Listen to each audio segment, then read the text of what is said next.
A'udzu billahi minasyaitonir rajim. Bismillahirrahmanirrahim. Alhamdulillahirabbil alamin wassalatu wassalamu ala rasulil a'zam Muhammad sallallahu alaihi wa alihi wasallam wa ala ahli baitihi thayyibin tahirin wa ashabihil muntajibin. Aqulu lakum assalamualaikum warahmatullahi wabarakatuh.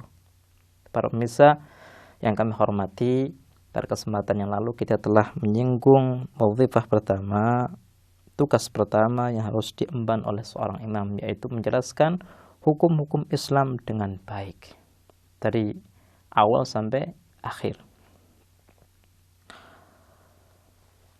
Pada kesempatan yang lalu kita telah memunculkan dua pertanyaan, di mana dua pertanyaan ini bisa menjadi sarana kita untuk memahami dengan baik kenapa sih seorang imam itu harus mengemban tugas menyampaikan, menjelaskan hukum-hukum Islam. Yang pertama,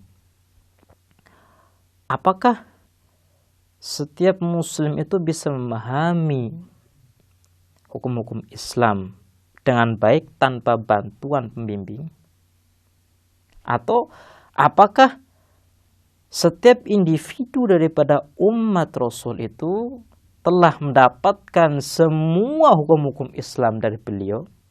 Dalam umat Islam itu terkadang ada seseorang yang memang dia mudah memahami, terkadang ada seseorang yang sulit memahami sesuatu. Lah, dua orang ini tidak bisa kita jadikan satu. Artinya tidak bisa kita menghadapi dua jenis orang ini dengan satu metode. Harus dengan metode yang berbeda. Kita menjelaskan kepada si A yang lambat dalam memahami harus dengan metode khusus, berbeda dengan metode yang kita gunakan dalam menjelaskan sesuatu kepada si B yang bisa mencerna dengan baik dan cepat tentang apa yang kita jelaskan. Ketika Nabi itu sudah wafat, maka akan muncul ini persoalan. Lah, bagaimana seorang muslim bisa memahami hukum Islam dengan baik sedangkan nabinya sudah wafat? Nah, ini kan pertanyaan yang mendasar yang harus kita pahami. Kalau seandainya jawabannya adalah kita bisa merujuk kepada ulama, pertanyaan berikutnya adalah apakah kita bisa yakin bahwa ulama ini adalah ulama yang benar? Atau apakah kita bisa yakin 100% apa yang diucapkan oleh ulama tersebut adalah kebenaran, sempurna? Jawabannya adalah kita tidak akan bisa yakin. Orang ulama saja itu, mereka tidak bisa mengklaim 100% bahwa apa yang mereka faham itu benar 100% sesuai dengan apa yang disampaikan oleh Nabi. Lah, bagaimana dengan kita yang ingin berguru dengan mereka? Dari sinilah muncul, kalau seandainya tidak bisa kita jadikan ulama sebagai jaminan 100%, maka harus ada jaminan lain yang bisa menenteramkan hati kita supaya kita bisa memahami ajaran Islam dengan benar, dan tidak lain itu adalah seorang imam. Makanya kalau kita baca bahwa syarat seorang imam adalah maksum, suci dari salah, suci dari dosa, maksiat. Kenapa? Karena wujud seorang imam ini sebagai poros, sebagai rujukan kita dalam memahami agama Islam. Nah, kalau seandainya rujukan ini bisa salah, maka kita pun masih ragu apakah kita bisa memahami agama Islam atau tidak. Nah, ini akan bertentangan dengan hikmah Allah Subhanahu wa taala, di mana Allah menurunkan ajaran Islam untuk memberikan hidayah. Tapi karena tidak ada pembimbing dan tidak ada yang menjelaskan dengan baik, maka ajaran ini tidak bisa disampaikan dengan baik. Bahkan boleh jadi ajaran ini disampaikan dengan tidak benar kepada orang lain. Dan ini sama sekali tidak selaras dengan hikmah Allah Subhanahu wa taala, dengan ilmu Allah Subhanahu wa taala sebagai zat yang maha berilmu dan zat yang maha mengetahui tentang satu sistem yang terbaik untuk bisa mengawal, untuk bisa menyampaikan kita kepada kemuliaan, kepada kebahagiaan yang hakiki, dan kepada kesempurnaan.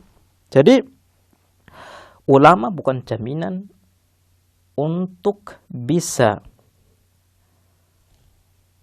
menyampaikan 100% benarnya, 100% kesempurnaannya tentang ajaran-ajaran Islam. Lah,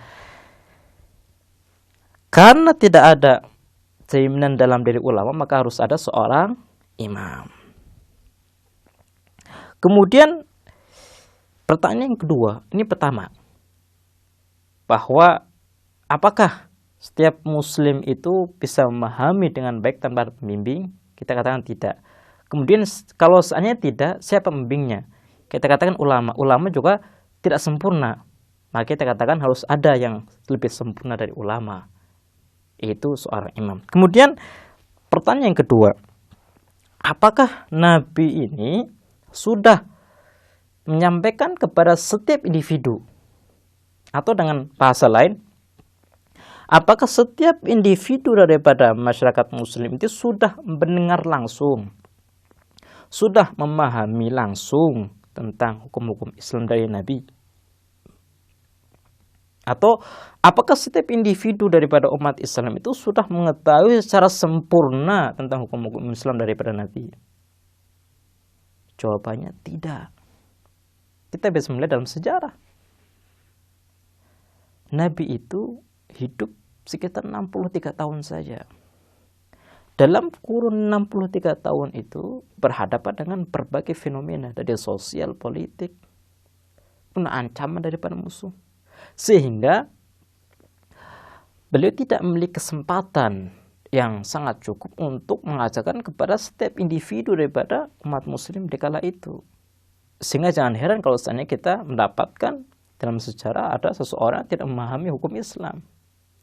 Karena memang kesempatan Rasul untuk mengajarkan hukum-hukum Islam terbatas. Nah, ketika hukum-hukum Islam ini di zaman Rasul tidak tersampaikan kepada setiap individu, tapi sebagian saja, maka konsekuensinya harus ada seseorang yang menggantikan posisi beliau untuk menjelaskan hukum-hukum Islam dengan baik. Dalam hal ini pun kita akan memunculkan pertanyaan, siapa yang memiliki kewenangan dan kemampuan untuk menjalankan semua ajaran Islam? Apakah semua sahabat? Tentunya tidak. Kita bisa melihat sejarah. Dengan ini maka harus ada seorang pengganti handal, pengganti yang mumpuni dalam segi keilmuan untuk bisa menjelaskan semua hukum-hukum Islam dengan baik. Dan itu adalah imam. Ini kenapa Syekh Ja'far Subhani menjelaskan bahwa wadhifah pertama seorang imam adalah menjelaskan hukum-hukum Islam.